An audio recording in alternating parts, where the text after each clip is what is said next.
Voici une autre vidéo qui a fait exploser le compteur de YouTube. C'est-à-dire que les ingénieurs de YouTube sont allés dormir. Un matin, les gars arrivent que les machines ont explosé. Nombre de vues. Ça a tellement tourné le compteur que la machine a explosé. Les gars devaient s'asseoir encore, acheter de nouvelles machines, refaire des programmations. Parce que la vidéo était tellement virale, en moins de 24 heures, c'était déjà des millions de vues.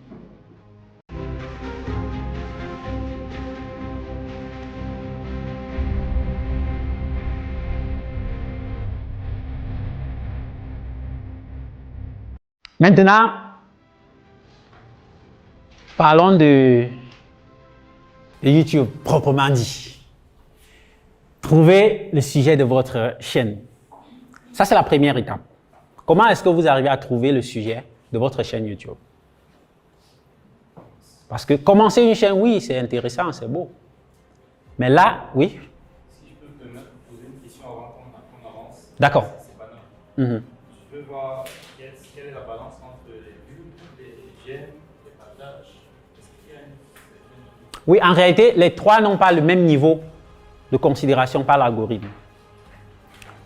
Un commentaire est plus important qu'un like. C'est-à-dire, quand quelqu'un vient liker ta vidéo, l'algorithme compte. Lorsque quelqu'un d'autre vient commenter la vidéo, l'algorithme se dit attention. S'il a pris le temps de rédiger, ça veut dire que la vidéo c'est important. Donc, ta vidéo est plus cotée lorsqu'il y a un commentaire que lorsqu'il y a un like. Tu vois un peu? Donc, tout ça, c'est échelonné. Le partage est encore plus puissant que le like et le commentaire. Parce que si j'ai regardé, je partage, ça veut dire que, attention, je ne veux pas que... Effectivement, je ne veux pas que ça reste à mon niveau. Il faudrait que d'autres personnes regardent. Et là, je partage. C'est plus puissant que le commentaire. C'est pour ça que vous allez voir, quand les gars font des vidéos, partagez les vidéos, partagez le lien. Les amis, partagez. Chaque 2 minutes, partagez le direct, partagez. Vous croyez qu'il est fou? Il sait qu'à chaque fois que tu cliques sur partager, l'algorithme se dit, ah bon, ça c'est une bonne vidéo. Chaque fois que quelqu'un clique sur partager, l'algorithme applaudit. Et c'est ta cote qui monte sur YouTube. Donc, trouvez le sujet de votre chaîne YouTube. Comment est-ce que tu décides que je vais faire des vidéos sur les jouets d'enfants, ou alors je vais faire des vidéos sur les vêtements, je vais faire des vidéos sur l'entrepreneuriat, je vais faire des vidéos où je parle de mon produit, ça peut être des produits cosmétiques. Comment est-ce que tu choisis un domaine dans lequel tu te lances? Parce que là, c'est très important. Ta durée sur YouTube, ta longévité sur YouTube dépend de ça. Beaucoup de gens créent des chaînes comme ça, qui meurent après 2 semaines. C'est-à-dire, une fois qu'il a mis 1, 2, 3 vidéos là, la chaîne est finie. Il ne sait plus quoi mettre sur la chaîne. Il n'a plus la motivation. Il ne sait plus quoi dire. Et du coup, la chaîne. Donc, la première chose, c'est que le sujet là doit te passionner. Si tu veux mettre long, je dis bien. Si tu veux t'amuser, ça va. Mais n'importe quoi. Mais si tu veux durer sur YouTube, et vous allez voir tout à l'heure, surtout lorsqu'on va parler des éléments qu'il faut prendre en compte pour trouver des idées.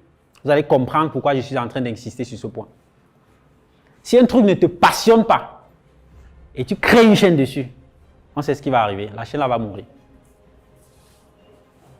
La deuxième chose, c'est que tu dois avoir une compétence dans ce domaine.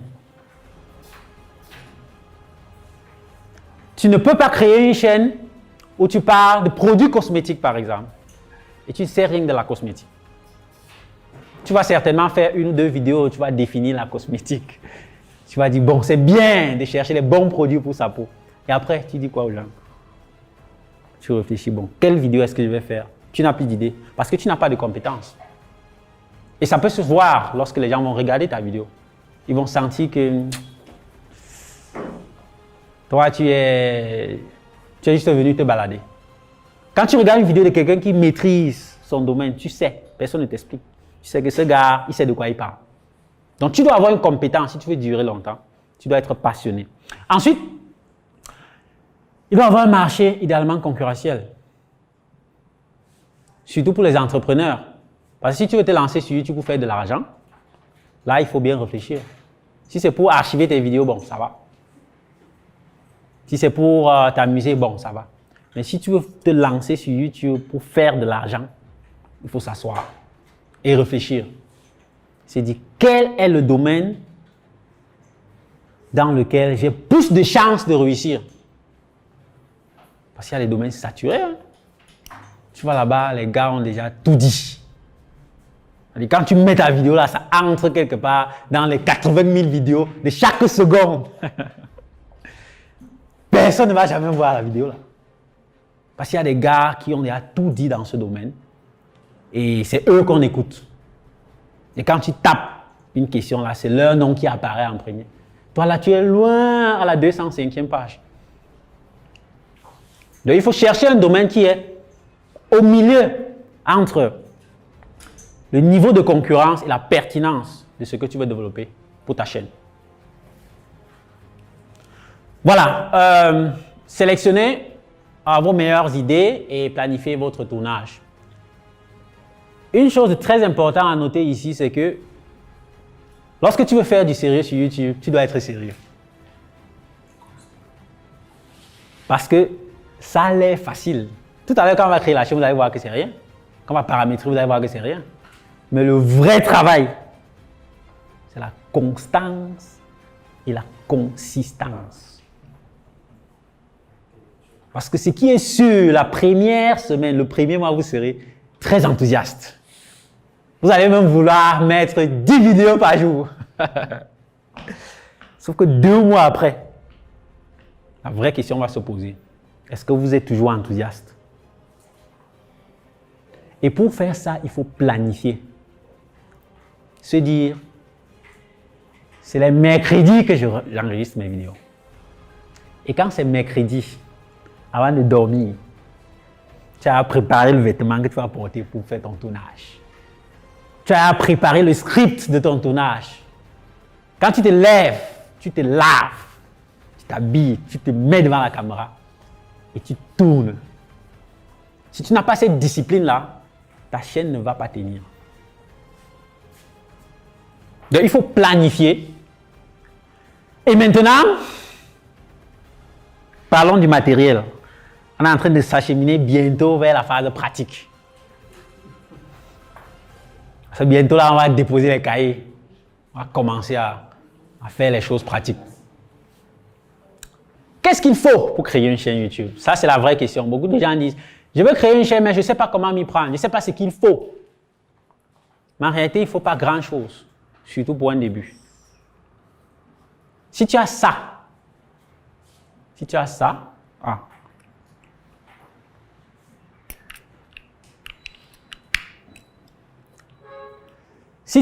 ou bien ça, tu peux y créer une chaîne YouTube. L'un ou l'autre. Les deux, c'est encore mieux. Voici maintenant le plus important, le troisième.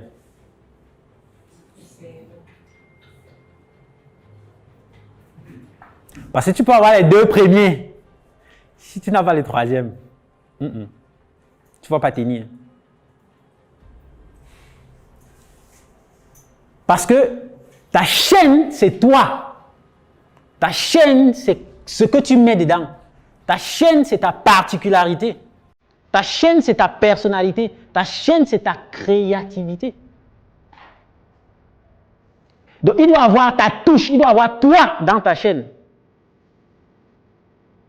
Pour que tu puisses te distinguer des autres. Raison pour laquelle il faut un cerveau mode activé. Ça, c'est pour commencer. Maintenant, si tu veux aller plus loin, si tu veux faire des vidéos de très bonne qualité, des vidéos professionnelles, là, c'est plus suffisant. Il te faut un truc comme ça. Un appareil professionnel, une caméra professionnelle. Il te faut un truc comme ça. Un micro. Bon, une estimation du prix. Je crois que ça varie. Parce que quand tu vois ça, il y a plusieurs modèles. Ça, c'est les Canon EOS. Du micro. Même ça aussi, ça varie. Il y a la marque, il y a la qualité. Avec 100 000, tu peux avoir un bon micro. Avec 200 000, tu peux avoir un très bon micro. Avec 30 000 aussi, tu peux avoir un micro. Même 10 000. C'est un peu comme un téléphone. Avec 5 000, tu peux avoir un téléphone, non? Oui. Quelle est donc la différence entre le téléphone de 5 000 et le téléphone de 1 million? La qualité. C'est pareil pour la caméra. Bon, tout dépend de la marque. Voilà par exemple un EOS. Là, avec 200 000, tu peux avoir une caméra. Un Canon. Ça te fait quand même de bonnes vidéos. Maintenant, ce que je veux que vous compreniez, c'est que vous n'avez pas besoin de tout ça pour commencer. Vous n'avez pas besoin de tout ça. J'ai commencé ma chaîne avec ça. Et c'était tout. C'est tout ce que j'avais. La qualité de l'image n'affecte pas sur la C'est vrai, il y a un impact. Mais vous devez savoir une chose. Tu ne peux pas faire des excellentes vidéos au début. Même si tu as tout ça. Tu ne peux pas. Même si tu as tout ça, tu ne peux pas faire des vidéos excellentes au début. La raison, c'est que tu vas faire des erreurs. Tu vas t'améliorer. Si c'est ta première fois de faire une vidéo sur YouTube, elle ne sera pas excellente. Quand je regarde ma première vidéo sur YouTube, je n'ai pas envie de regarder ça. Ça m'énerve. Chaque fois que je regarde cette vidéo, j'ai envie de supprimer. Mais quelque chose me dit non, garde ça. Un jour, tu vas expliquer aux gens que voilà comment tu as commencé. Ça ne ressemble à rien. Le son, c'est zéro. La qualité, je n'ai pas envie de... En fait, je n'ai même pas envie de m'identifier à cette vidéo. Sauf que le jour où je faisais cette vidéo, c'était la meilleure vidéo. C'était la meilleure vidéo. J'étais content. Ça m'a pris toute une journée. La vidéo dure à peu près 7 minutes. Mais j'ai passé toute une journée à faire la vidéo. C'est pour dire qu'au début, ne vous mettez pas cette pression de la qualité. Je dois faire des trucs excellents. Vous n'allez pas faire des trucs excellents. À moins que vous employez des gars, des professionnels. Vous rencontrez un grand frère comme celui-ci, vous dites que bon, fais-moi les vraies vidéos.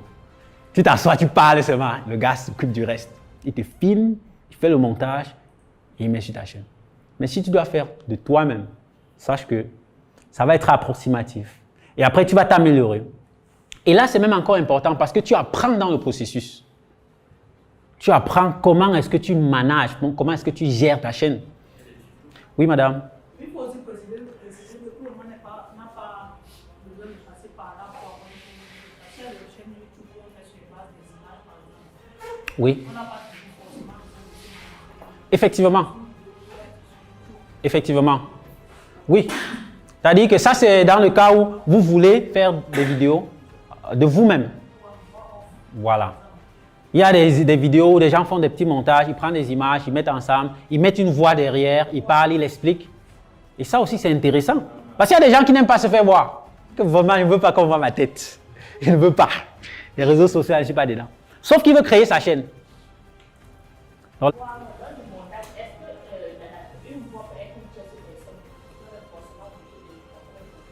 bien sûr. Tu payes.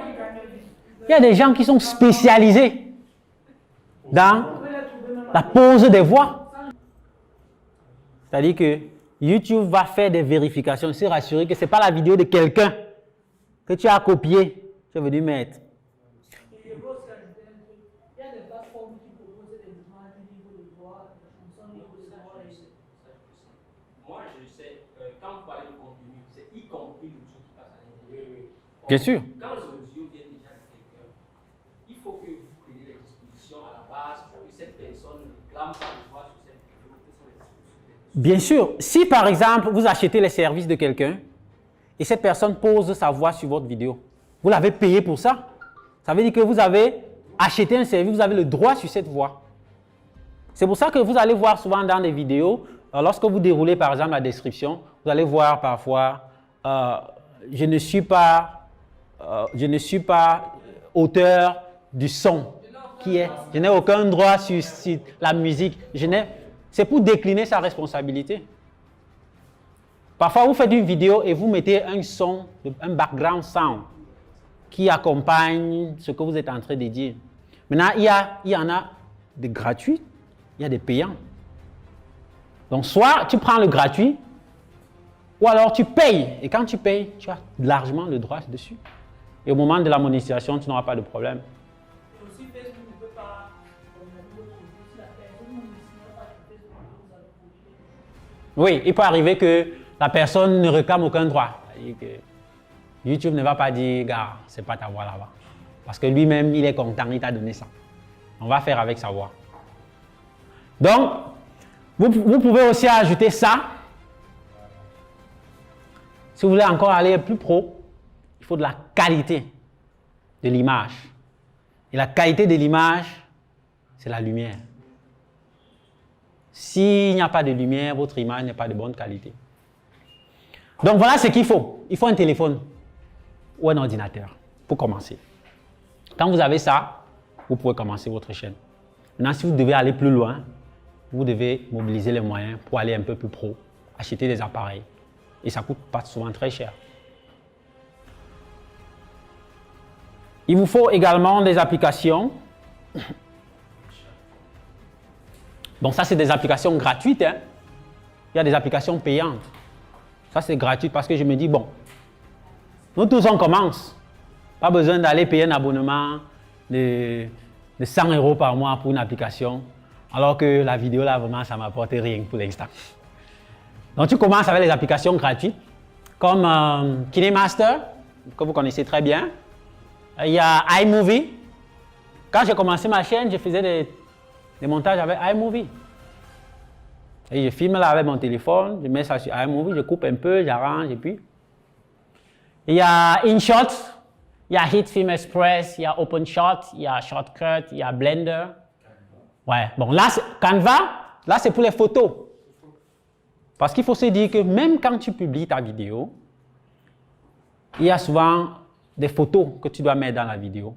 Parfois, la première photo, on appelle ça comment? Les photos d'illustration de filigrane.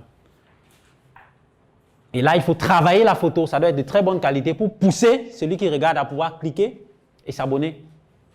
Donc, tu peux utiliser Canva. Et Fonto, ça s'utilise pour ajouter des textes aux photos. Tu as une photo de toi, tu veux mettre un texte à côté. Avant de mettre ça sur ta chaîne, tu utilises Fonto et tout ça, c'est gratuit. Maintenant, voici le maître du montage vidéo. C'est lui le grand frère. Allez, quand tu veux faire des vidéos professionnelles, il faut laisser ces gars-ci là. Il faut laisser. Il faut aller voir Adobe. Parce que lui, il te fait des vidéos de parfaite qualité. Toutes les vidéos professionnelles, ou la plupart que vous voyez, c'est monté avec Adobe. Mais là, ce n'est plus gratuit. Il faut payer un abonnement. Il faut payer la licence. Bon, c'est vrai que les gars ont souvent les moyens de contournement. Les gars te craquent ça. Il y a toujours la version craquée quelque part. Bon, si tu es déjà une entreprise, une institution, c'est dangereux. Si tu peux prendre des versions sans licence. Bon, si tu es un individu lambda, ça va. Tu peux faire tes vidéos avec. Donc, tu as besoin de ça aussi. All right. Let's stop talking. Let's start doing. OK. Parmi les applications qui ont été mentionnées là, laquelle est plus pertinente? Ça dépend de ce que tu veux faire. Mais voici le grand frère, comme je vous ai dit, le voici. Adobe. Performance, qualité, options, fonctionnalité. Parmi les gratuites. Bon, personnellement, moi, j'ai utilisé iMovie. Et c'est facile à utiliser, c'est très simple. C'est-à-dire, il n'y a pas trop de choses compliquées. On te dit, pour couper la vidéo, voilà comment tu vas faire. Tu roules comme ça, tu places, ça coupe. Tu roules comme ça, tu places, ça coupe. Si tu vas ajouter un son à ta vidéo, voilà comment tu cliques ici, tu appelles le son et ça vient. Donc, c'est très facile. J'ai personnellement utilisé ça, iMovie. C'est cool. Bon, les autres, je ne m'y connais pas parce que je n'ai pas utilisé tout ça. Oui?